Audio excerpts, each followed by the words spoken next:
Hi friends, പുതിയൊരു വീഡിയോയിലേക്ക് സ്വാഗതം.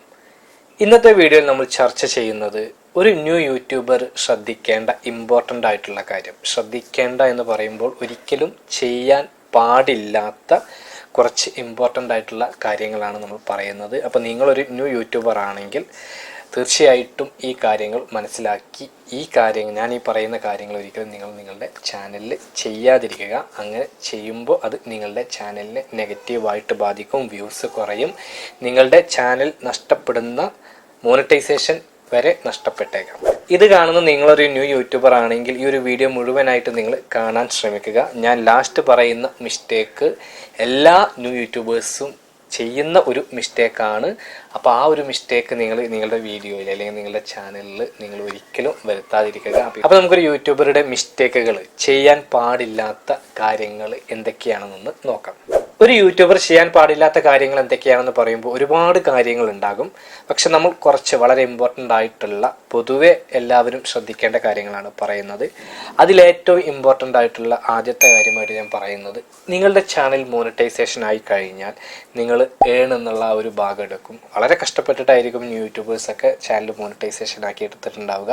അതോടുകൂടി നമ്മുടെ ചാനലിൻ്റെ മൊത്തത്തിലുള്ള സെറ്റിങ്സ് ഒക്കെ മാറും. ഒരുപാട് സെറ്റിങ്സുകൾ അവിടെ കൂടുതൽ നമുക്ക് കാണാൻ പറ്റും. അപ്പോൾ നമ്മൾ അതിലൊക്കെ ഒന്ന് ക്ലിക്ക് ചെയ്ത് നോക്കും. Shorts feed, watch page, ads, അങ്ങനെ ഒരുപാട് കാര്യങ്ങൾ നമുക്കിങ്ങനെ കാണാൻ പറ്റും. അങ്ങനെ നിങ്ങൾ കാണുമ്പോൾ ഓരോ ഭാഗം നിങ്ങൾ ടിക്കറ്റ് കൊടുത്ത് അതല്ലെങ്കിൽ ആക്റ്റീവൊക്കെ ആക്കും. അങ്ങനെ നിങ്ങൾ ആക്കുമ്പോൾ ഒരിക്കലും നിങ്ങൾ ടച്ച് ചെയ്യാൻ പാടില്ലാത്ത ഒരു ഓപ്ഷൻ ഉണ്ട്. നിങ്ങൾക്ക് ഇതുപോലെ കാണാം. നിങ്ങളുടെ ചാനൽ മോണിറ്റൈസേഷൻ ആയി കഴിഞ്ഞാൽ ലീവ് യൂട്യൂബ് പാർട്ട്ണർ പ്രോഗ്രാം എന്നുള്ളത്. ഈ ഒരു ഓപ്ഷൻ നിങ്ങൾ എന്താണെന്ന് അറിയാൻ പോലും ജസ്റ്റ് ഒന്ന് ക്ലിക്ക് ചെയ്ത് നോക്കരുത്. അതായത് മോണിറ്റൈസേഷൻ നമ്മൾ ക്യാൻസൽ ചെയ്യാനുള്ള ഓപ്ഷനാണ്. വളരെ കുറച്ച് പേരെങ്കിലും ഈ ഒരു ഓപ്ഷൻ അറിയാതെ ക്ലിക്ക് ചെയ്തിട്ടുണ്ട്. അതുകൊണ്ടാണ് ഞാനിത് പറയുന്നത്.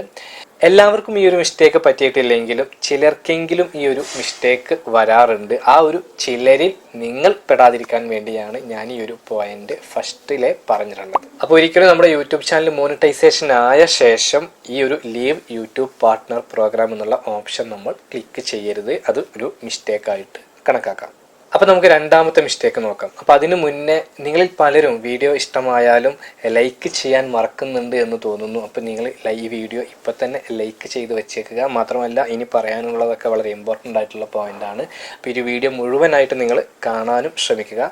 രണ്ടാമത്തെ പോയിന്റ് എന്ന് പറയുന്നത്, ഞാൻ കുറേ വീഡിയോയിൽ പറഞ്ഞിട്ടുണ്ട്. കുറേ വീഡിയോയിൽ മീൻസ് മുമ്പത്തെ വീഡിയോയിൽ ഞാൻ പറഞ്ഞിട്ടുള്ള കാര്യമാണ്. പക്ഷെ അത് കാണാത്തവരുണ്ടായിരിക്കും. അതുകൊണ്ട് വീണ്ടും ഞാൻ പറയുകയാണ്. നമ്മളൊരു വീഡിയോ യൂട്യൂബിൻ്റെ ഭാഗത്തു നിന്നൊരു റെക്കമെൻഡിലൊക്കെ കയറി അത്യാവശ്യം നല്ല വ്യൂസ് വരുന്നുണ്ടെങ്കിൽ പിന്നീട് നമ്മൾ പോയിട്ട് അവിടെ എഡിറ്റ് ചെയ്യരുത്. ടൈറ്റിലും ഡിസ്ക്രിപ്ഷന് അതുപോലെ തംബ്നെയിലൊക്കെ ഒരു 1K അടിക്കുമ്പോൾ അല്ലെങ്കിൽ 2K, 5K, 50K ഒക്കെ അടിക്കുമ്പോൾ നമ്മളിങ്ങനെ തംബ്നെയിൽ ചേഞ്ച് ചെയ്യരുത്. എനിക്ക് 50K ആയി അങ്ങനെയുള്ള രീതിയിലൊക്കെ പലരും ചെയ്യാറുണ്ട്. യൂട്യൂബിൻ്റെ ഭാഗത്ത് നിന്ന് ഓട്ടോമാറ്റിക്കായിട്ട് റെക്കമെൻഡിൽ നമ്മൾ ഒരു വീഡിയോ കയറി വരുന്നുണ്ടാകും. അപ്പോൾ യൂട്യൂബ് ഒഫീഷ്യലി അത് നമ്മളോട് അങ്ങനെ ചെയ്യരുത്, അങ്ങനെ ചെയ്യാൻ പാടില്ല എന്നൊന്നും പറഞ്ഞിട്ടില്ല. പക്ഷെ പലർക്കും എഡിറ്റ് ചെയ്യുമ്പോൾ ആ ഒരു റീച്ച് അവിടെ സ്റ്റക്കായിട്ട് നിൽക്കാറുണ്ട്. പിന്നീട് റെക്കമെൻഡായിട്ട് കൂടുതൽ പോവാറില്ല. അപ്പോൾ ഇത് ഒരു എക്സ്പീരിയൻസ് വെച്ച് പറയുകയാണ്. അതല്ലാതെ നിങ്ങളങ്ങനെ ചെയ്യാൻ പാടില്ല എന്നുള്ളൊരു യൂട്യൂബ് റൂളൊന്നുമില്ല. പക്ഷേ നിങ്ങളൊരു വീഡിയോ അങ്ങനെ റീച്ച് ആകുന്നുണ്ടെങ്കിൽ, നല്ല വ്യൂസ് വരുന്നുണ്ടെങ്കിൽ നിങ്ങൾ പിന്നെ അവിടെ പോയിട്ട് പ്രത്യേകിച്ച് മാറ്റം വരുത്താതിരിക്കുന്നതാണ് നല്ലത്. ഇനി അതല്ല, റീച്ച് ആകാത്ത ഡെഡായി കിടക്കുന്ന വീഡിയോ ഒക്കെ ആണെങ്കിൽ നിങ്ങൾക്ക് തംബ്നെയിൽ, ടൈറ്റിലൊക്കെ പോയിട്ട് ചേഞ്ച് ചെയ്യാം. അത് കൊടുത്തത് ശരിയായിട്ടില്ല എന്ന് നിങ്ങൾക്ക് തോന്നുന്നുണ്ടെങ്കിൽ അത് വീണ്ടും പോയിട്ട് എഡിറ്റ് ചെയ്യാം. അതല്ലാതെ നിങ്ങൾ ഒരിക്കലും വ്യൂസ് ഇങ്ങനെ വന്നുകൊണ്ടിരിക്കുന്ന ഒരു വീഡിയോക്ക് നിങ്ങൾ പോയിട്ട് എഡിറ്റ് ചെയ്യാതിരിക്കുന്നതാണ് നല്ലത്. തംബ്നെയിലൊന്നും അതിൽ ചേഞ്ച് ചെയ്യാതിരിക്കുകയും ശ്രദ്ധിക്കുക. ഈ ഒരു മിസ്റ്റേക്ക് പലരും വരുത്താറുണ്ട്. പൊതുവെ എല്ലാ ക്രിയേറ്റേഴ്സും ന്യൂ യൂട്യൂബേഴ്സ് വരുത്തുന്നത് കൊണ്ടാണ് ഇത് ഇമ്പോർട്ടൻ്റ് ആയിട്ട് നമ്മൾ വീണ്ടും നിങ്ങളെ റിമൈൻഡ് ചെയ്യുന്നത്. മൂന്നാമത്തെ മിസ്റ്റേക്ക് വളരെ ഇമ്പോർട്ടൻ്റ് ആയിട്ടുള്ളൊരു പോയിൻ്റാണ്. ഇത് ന്യൂ യൂട്യൂബേഴ്സ് മാത്രമല്ല എല്ലാ ക്രിയേറ്റേഴ്സും ശ്രദ്ധിക്കേണ്ട ഒരു കാര്യമാണ്. യൂട്യൂബ് ചാനൽ മോണിറ്റൈസേഷൻ ആയി കഴിഞ്ഞാൽ പലരും ഗ്യാപ്പ് എടുക്കാറുണ്ട്. ലേഡീസൊക്കെ സ്ത്രീകൾ പൊതുവെ അത് ഈ ഒരു ഡെലിവറി ഒക്കെ ആയിക്കഴിഞ്ഞാൽ അല്ലെങ്കിൽ കുട്ടികളുടെ ക്ലാസ് ആ രീതിയിൽ ഒക്കെ പലരും ബ്രേക്ക് എടുക്കാറുണ്ട്. പക്ഷെ പിന്നീട് അവരുടെ യൂട്യൂബ് ചാനൽ മോണിറ്റൈസേഷൻ കട്ടായി എന്ന് പറയാറുണ്ട്. അപ്പോൾ നമ്മൾ ചെക്ക് ചെയ്ത് നോക്കുമ്പോൾ അവർ ആ ഒരു ഗ്യാപ്പ് എടുത്തത് കൊണ്ടായിരിക്കും അവരുടെ യൂട്യൂബ് ചാനലിലെ മോണിറ്റൈസേഷൻ നഷ്ടമായിട്ടുണ്ടാവുക. അതായത് 6 മാസം നമ്മൾ നമ്മുടെ ചാനലിൽ വീഡിയോസ് ചെയ്യാതിരുന്നാൽ, അപ്ലോഡ് ചെയ്യാതിരുന്നാൽ അത് ഓട്ടോമാറ്റിക്കായിട്ട് നമ്മുടെ മോണിറ്റൈസേഷൻ കട്ടാകുന്നതാണ്. വീണ്ടും പിന്നെ നമുക്കത് ആക്റ്റീവ് ആക്കി എടുക്കണം എന്നുണ്ടെങ്കിൽ 4000 വാച്ച് ടൈമും നമ്മൾ ആ ഒരു 365 ഡേയ്സിൽ കംപ്ലീറ്റ് ചെയ്യേണ്ടതുണ്ട്. അപ്പോൾ ഈ ഒരു 6 മാസം ഗ്യാപ്പ് എടുക്കുന്നതോട് കൂടിയിട്ട് നമ്മുടെ ചാനലിൻ്റെ റീച്ചൊക്കെ പോയിട്ടുണ്ടാകും. അപ്പോൾ പിന്നീട് നമ്മൾ ആ ഒരു 4000 വാച്ച് അവർ വീണ്ടും ഉണ്ടാക്കിയെടുക്കുക എന്ന് പറയുന്നത് കുറച്ച് റിസ്ക് ഉള്ള കാര്യമായിരിക്കും. ബ്രേക്ക് പൊതുവേ എടുക്കരുതെന്ന് നമ്മൾ എപ്പോഴും പറയാറുണ്ട്. പക്ഷെ ചാനലിൻ്റെ മോണിറ്റൈസേഷൻ, മറ്റേത് ട്രാഫിക്കാണ് പോവുക, ഇത് ചാനലിൻ്റെ മോണിറ്റൈസേഷൻ വരെ നഷ്ടപ്പെടും 6 മാസം നമ്മൾ വീഡിയോസ് ഇടാതിരുന്നാൽ. അപ്പോൾ ഈ ഒരു കാര്യം നിങ്ങൾ വളരെ പ്രത്യേകം ശ്രദ്ധിക്കുക. 4ാമത്തെ മിസ്റ്റേക്കായിട്ട് നമ്മൾ പറയുന്നത്, പല ന്യൂ യൂട്യൂബേഴ്സും വീഡിയോ അപ്ലോഡ് ചെയ്യുമ്പോൾ തന്നെ പബ്ലിക്കായിട്ടാണ് അപ്ലോഡ് ചെയ്യാറുള്ളത്. അപ്പോൾ ഒരിക്കലും നിങ്ങൾ പബ്ലിക്കായിട്ട് അപ്ലോഡ് ചെയ്യാതെ നിങ്ങൾ അപ്ലോഡ് ചെയ്ത ശേഷം നിങ്ങൾ ടൈറ്റിലും ഡിസ്ക്രിപ്ഷനൊക്കെ നല്ല സ്ട്രോങ് ആയിട്ട് നല്ല കീവേഡ് തന്നെയാണോ കൊടുത്തിട്ടുള്ളത് എന്ന് നോക്കി തംബ്നെയിലൊക്കെ ആഡ് ചെയ്ത ശേഷം എല്ലാം പെർഫെക്റ്റ് ആണ്, റിസ്ട്രിക്ഷൻ ഒന്നും ഇല്ല, വേറെ കോപ്പിറൈറ്റ് പ്രോബ്ലംസ് അങ്ങനെ അല്ലെങ്കിൽ വേറെ എന്തെങ്കിലും റൂൾ വയലേഷനും ഒന്നും ഇല്ല, ആ ഒരു ചാനലിൻ്റെ പ്രോസസ്സിങ് കംപ്ലീറ്റ് ആകുന്നത് വരെ, അത് മാത്രമല്ല ആ ചെക്കിങ് റെസ്ട്രിക്ഷൻസ് ആ ചെക്കിങ് ഉണ്ട്, അത് മുഴുവൻ കംപ്ലീറ്റ് ആകുന്നത് വരെ വെയിറ്റ് ചെയ്ത ശേഷം നിങ്ങൾ വീഡിയോ പബ്ലിക് ആക്കുന്നതായിരിക്കും നല്ലത്. അപ്പോൾ നിങ്ങൾ ഒന്നുകിൽ നിങ്ങൾ ആ ഒരു വീഡിയോ അൺലിസ്റ്റഡ് ആയിട്ട് അപ്ലോഡ് ചെയ്ത ശേഷം യാതൊരു കുഴപ്പവും ഇല്ല എന്നറിഞ്ഞ ശേഷം മാത്രം നിങ്ങൾ പബ്ലിക് ആക്കുക. അതല്ലെങ്കിൽ നമുക്ക് ഒരുപാട് വ്യൂസും അതുപോലെ വരുമാനവും ചാനലിൽ കോപ്പിറൈറ്റും അതുപോലെ കോപ്പിറൈറ്റ് സ്ട്രൈക്കൊക്കെ വരാൻ ചാൻസ് ഉണ്ട്. അപ്പോൾ ഒരു റൂൾ വയലേഷനും ഇല്ല എന്ന് അറിഞ്ഞ ശേഷം എല്ലാ ഓപ്ഷൻസും കൊടുത്ത ശേഷം നിങ്ങൾ വീഡിയോ പബ്ലിക് ആക്കുന്നതായിരിക്കും നിങ്ങൾക്ക് ഏറ്റവും നല്ലത്. ഇനി നമുക്ക് അടുത്ത മിസ്റ്റേക്ക് നോക്കാം. 5ാമത്തെ മിസ്റ്റേക്ക്, ന്യൂ യൂട്യൂബേഴ്സ് തന്നെയാണ് ഈ ഒരു മിസ്റ്റേക്ക് കൂടുതലായിട്ട് ചെയ്യുന്നത്. അവർ യൂട്യൂബിലേക്ക് വന്നിട്ടുണ്ടാകും, പക്ഷെ അവർ ഒരുപാട് വീഡിയോ ചെയ്യുന്നുണ്ടായിരിക്കും. പക്ഷേ അവരുടെ വീഡിയോ ചെക്ക് ചെയ്യുമ്പോൾ നമുക്കറിയാം വളരെ പുവർ ആയിട്ടുള്ള ഒരു ഓഡിയോ ക്വാളിറ്റിയും വീഡിയോ ക്വാളിറ്റിയും ആയിരിക്കും.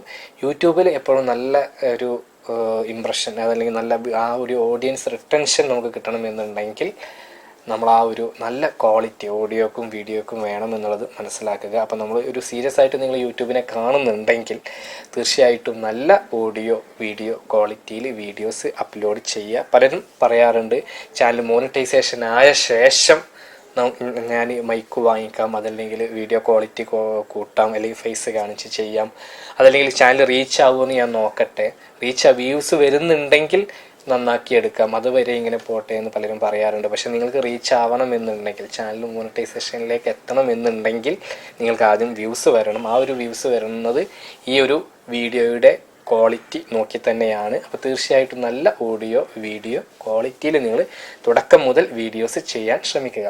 ഇനി നമുക്ക് ഏറ്റവും ഇമ്പോർട്ടൻ്റ് ആയിട്ടുള്ള അവസാനത്തെ മിസ്റ്റേക്ക് എന്താണെന്ന് നോക്കാം.